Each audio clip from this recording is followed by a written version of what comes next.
Halo guys, welcome back again to my channel bersama saya Hansan di sini dan seperti biasanya setiap harinya saya akan buatkan video seputar cryptocurrency. So bagi kalian yang tertarik seputar cryptocurrency boleh aja langsung bantu saya like dan juga subscribe. Jangan lupa juga untuk hidupkan lonceng notifikasinya supaya kalian gak ketinggalan update terbaru seputar cryptocurrency. Oke, pada hari ini kembali kita akan bahas seputaran Bitcoin dan hari ini kita kembali melihat volatilitas terjadi di market. Sebenarnya dari semalam karena ada data CPI yang keluar, kita bakalan bahas nanti kira-kira apa yang sedang terjadi. Namun sebelum itu kita bakal mulai dari market cap terlebih dahulu. Per hari ini secara global market cap crypto berada di angka 865 billion dolar atau naik sekitar 6,94%. Nah, Bitcoin sendiri di angka 17.041, Ethereum 1.236, BNB 291, kemudian XRP 0,37, Cardano 0,35, Dogecoin 0,084 dan Polygon Matic ada di urutan ke-10 dengan harga 1,04 dolar. So, per hari ini kita melihat market rata-rata dalam keadaan hijau. Kenaikannya ranging antara 2, sekian persen hingga kurang lebih 17%. Sebagai top performer hari ini Matic dengan kenaikan 17,63% ke 1,04 dolar. So, itu adalah outlook sementara dari beberapa top coin yang ada. Sekarang kita masuk dulu ke beberapa berita dan data terbaru hari ini. Nah, untuk kalian yang ada join live streaming semalam, harusnya kalian sudah tahu apa penyebab pump yang terjadi semalam, yaitu adalah data inflasi dari Amerika Serikat. Di mana kita melihat inflation rate atau biasa orang sebutnya CPI, itu menurun sebesar 0,5%, di mana awalnya itu 8,2% menurun menjadi 7,7%. Ini jauh lebih baik daripada ekspektasi, di mana mereka hanya memprediksikan, para analis hanya memprediksi turunnya itu sampai 8%, guys. Tapi pada kenyataannya kita turun sampai 7,7%. Dan seperti yang sudah saya sampaikan juga di video kemarin siang, bahwa apabila kita melihat tingkat inflasi itu menurun lebih drastis daripada yang diperkirakan, maka harusnya market bakalan bereaksi secara positif. At least mungkin kita bisa lihat di stock market. Karena stock market juga rally lumayan kencang. Dan juga menariknya kalau kita lihat, walaupun di sini medium impact ya untuk data initial jobless claim, di sini juga sedikit banyak akan menggambarkan gitu ya untuk tingkat pengangguran Amerika Serikat berikutnya atau data unemployment rate berikutnya menurut saya masih akan terjadi kenaikan. Kemarin kita udah melihat terjadi peningkatan sebesar 0,2% dan initial jobless claim itu juga meningkat lagi menjadi dari yang 218.000 menjadi 225. Sekali lagi guys, ini membuat tingkat unemployment rate kemungkinan bakalan terus-menerus merangkak naik. Ketika tingkat pengangguran terus meningkat, inflasi sudah start untuk menurun tajam, itu adalah resep yang baik bagi saya gitu ya, untuk membuat the Fed tidak lagi terlalu hawkish dan cenderung mungkin ke arah dovish atau bahkan bisa mungkin berpikiran untuk pivot. Tapi tentunya mungkin ini masih terlalu prematur, mungkin kita masih perlu untuk hike satu kali lagi di Desember, lalu setelah itu stop, maybe gitu ya, karena kita mungkin udah melihat adanya perubahan yang signifikan di tingkat inflasi, dan tentunya the Fed nggak pengen masalah baru lagi dengan unemployment rate itu naik luar biasa kencang dan tidak terkendali. Sehingga mereka harus find the balance gitu di tengah-tengahnya. Unemployment rate tidak terlalu tinggi, inflasi juga jangan sampai terlalu tinggi. Kalau sekarang kan inflasinya yang terlalu tinggi, unemployment rate masih terlihat cukup kuat tapi udah start untuk melemah, gitu ya. Jadi itu adalah penyebab kenapa kita melihat market semalam itu ngepump guys. Terutama yang mungkin dolar index itu drop cukup dalam ya, yang bakal kita bahas nanti di chart. Kemudian kedua, ini kembali ada berita negatif guys, di mana ada salah satu platform lagi bernama BlockFi gitu ya, sekarang juga menyetop withdrawals. Kalau sekarang kalian masih mempunyai aset di platform-platform DeFi, mungkin model-modelnya seperti yang dulu Celsius, mungkin BlockFi, saya sarankan mungkin kalau bisa ditarik dulu deh guys, gitu ya. Ditarik dulu aja kalau misalnya bisa ya. Karena ya jangan sampai gitu ya, hal-hal semacam ini juga terjadi ke kalian gitu. Lebih baik kita mainnya agak safe untuk sekarang, karena kita nggak tahu nih, efeknya nanti bakalan ke siapa saja. Drop yang terjadi di sini, kapitulasi yang terjadi nanti akan berdampak ke siapa aja kita nggak tahu guys. Oke, jadi lebih baik menurut saya mainnya aman dulu aja, nggak usah terlalu agresif, dan kalau bisa kalian amankan aset kalian sebisa mungkin. Dan ini nggak ada warningnya sama sekali guys, tiba-tiba mereka bisa aja langsung mengumumkan mereka bakalan hold withdrawal atau mereka akan langsung stop withdrawalnya. Dan kalian nggak bisa ngapa-ngapain gitu, mau tuntut ke siapa. Jadi lebih baik kalian sudah amankan dulu aset kalian dari sekarang. Paling aman tentunya adalah dengan mungkin ya kalian diversifikasikan ke beberapa exchange aset kalian, atau paling amannya tentunya kalian taruh di cold wallet seperti Ledger modelnya. Jadi mudah-mudahan nggak ada dari kalian yang pakai BlockFi ya. Kalau ada ya kalian harus khawatir, walaupun sekarang masih di tahap awal ya guys, dimana di sini dia hanya ngetop withdrawal, tapi kita belajar dari pengalaman sebelum-sebelumnya, rata-rata yang melakukan hal semacam ini secara tiba-tiba dan tidak ada penyebab pastinya, alasan pastinya nggak ada, itu agak mencurigakan gitu guys. Biasanya beberapa hari kemudian tiba-tiba menyatakan bangkrut dan seterusnya, bermasalah dan ini dan itu. Jadi kalau bisa be safe dan be sorry gitu ya. Jangan ambil resiko terlalu tinggi untuk sekarang. Dan juga dampak dari FTX yang bermasalah kali ini menyebar ke yang lain-lain guys. Ada contagionnya. Ada di Alameda Research, kali ini juga Genesis Trading reveals $175 million of funds are locked in FTX. Kalian bisa tahu juga bahwa banyak sekali platform yang tentunya menyimpan asetnya itu di FTX juga guys. Karena FTX kan salah satu exchange terbesar di dunia. Ya bagi mereka mungkin itu aman-aman aja harusnya di FTX, terlebih lagi mereka terregulasi dengan sangat ketat menurut si SBF. Tapi karena si SBF dan juga FTX sudah menyatakan bangkrut gitu ya, tentunya sekarang aset-aset di sana itu bakalan di-lock dulu. Oke, dan yang mempunyai aset di sana tentunya sekarang ketar-ketir gitu. Salah satunya adalah Genesis Trading. Dan ini harusnya ya, saya sih jarang dengar yang namanya Genesis Trading, harusnya tidak ada dari kalian yang juga terdampak. Cuman ini cuman reminder saja untuk kalian gitu ya. Seyakin apapun kalian dengan platform yang kalian pakai sekarang, kalian itu harus hati-hati gitu guys. Jangan sampai kalian kena deh yang kayak gini-gini, mudah-mudahan tidak ada. Kemudian semalam juga ketika live streaming kita mau lihat Tether atau USDT kemarin sempat di-peg sedikit, tapi dikit banget 0,999 sekian gitu ya.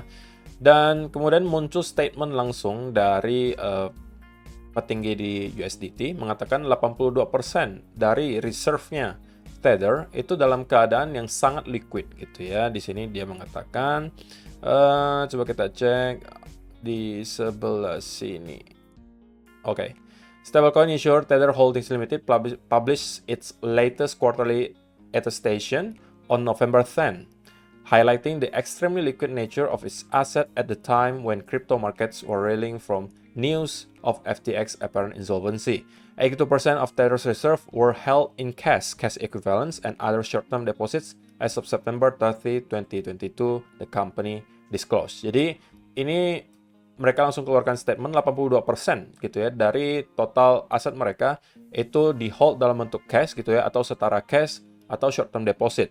Jadi tidak akan ada masalah kecuali misalnya tiba-tiba lalu 82% dari Tether orang-orang berlomba untuk keluarin gitu. Nah, itu mungkin baru bermasalah. Tapi kalau misalnya cuma 10%, 15% ya harusnya nggak ada masalah karena mereka nge-holdnya asetnya dalam bentuk yang sangat liquid.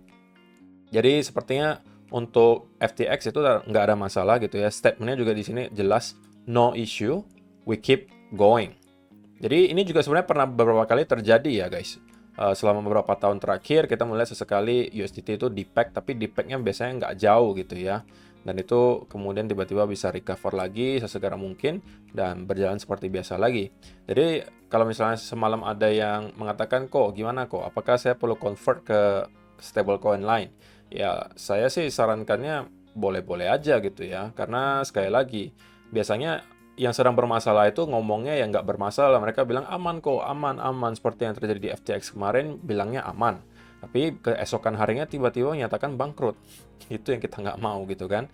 Jadi, sekali lagi, ketika keadaan seperti ini, lebih baik kalian lakukan yang bisa kalian lakukan untuk amankan aset kalian. Mungkin bisa kalian caranya convert sebagian ke BUSD, atau mungkin convert sekalian sebagiannya kalian langsung belikan ke Bitcoin misalnya, atau kalian mau convert ke cash, terserah kalian gitu ya. Yang pastinya jangan all in di USDT. Itu yang paling aman. Oke? Nah, kemudian untuk kalian yang belum tahu guys, semalam untuk ikutan live streaming juga mungkin harusnya udah tahu peminatnya cukup banyak, di mana saya lagi mengadakan sebuah event yang cukup besar nih guys.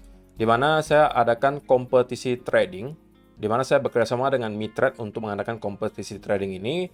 Mulainya nanti di tanggal 15 November sampai 7 Desember untuk tradingnya. Dan menariknya apa? Semua peserta kompetisi trading ini menjadi pemenang. Jadi ini yang unik gitu. Mungkin kalian tidak akan temukan di tempat lain. Pesertanya saya batasi hanya 50 orang. Jadi siapa cepat dia dapat gitu ya. Nanti saya akan sediakan formnya dan saya akan include mungkin di kolom description box di bawah dan juga di grup Telegram. Kalau misalnya kalian memang tertarik untuk ikutan nanti, kalian join aja ke grup Telegramnya.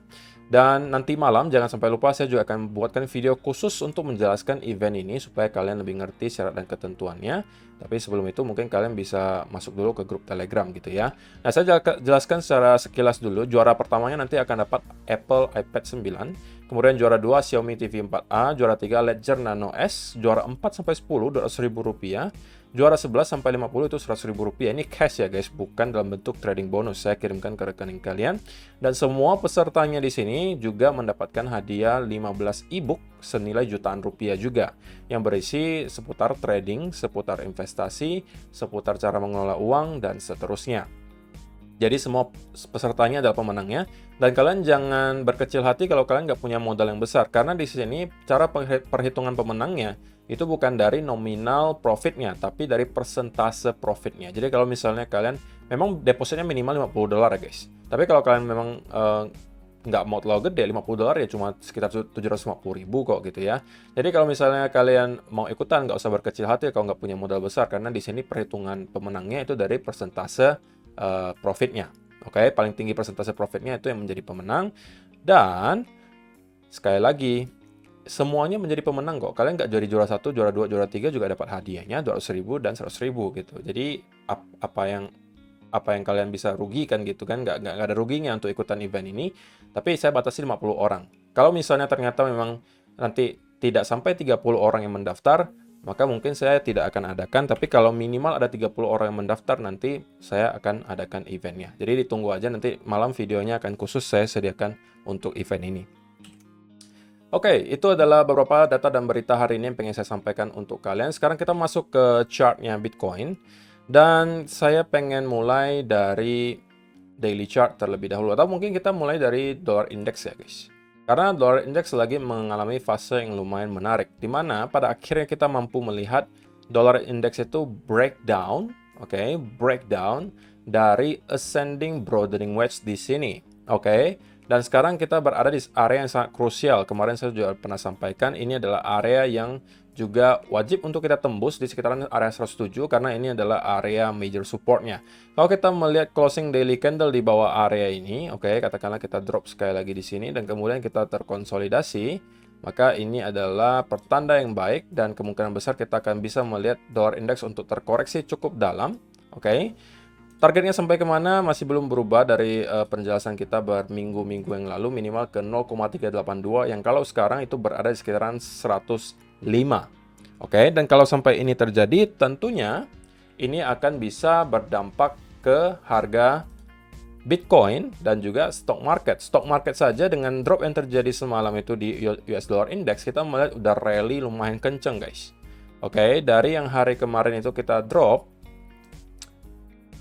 dari tanggal 3 November kemarin kita sudah rally kurang lebih 6%. Oke, dan kita sekarang justru udah break dari area resistensinya lagi loh guys. Jadi ini adalah sebuah pertanda baik dan kalau misalnya kita mampu maintain di atas area ini, saya rasa next targetnya kita udah akan ketemu lagi di sekitaran area $4.000. Oke, dan ini ada sedikit banyak pengaruhnya tentunya baik juga untuk kripto. Walaupun tentunya kondisi di kripto sekarang itu ya lagi nggak kondusif banget gitu ya, karena banyak sekali permasalahan yang sedang muncul.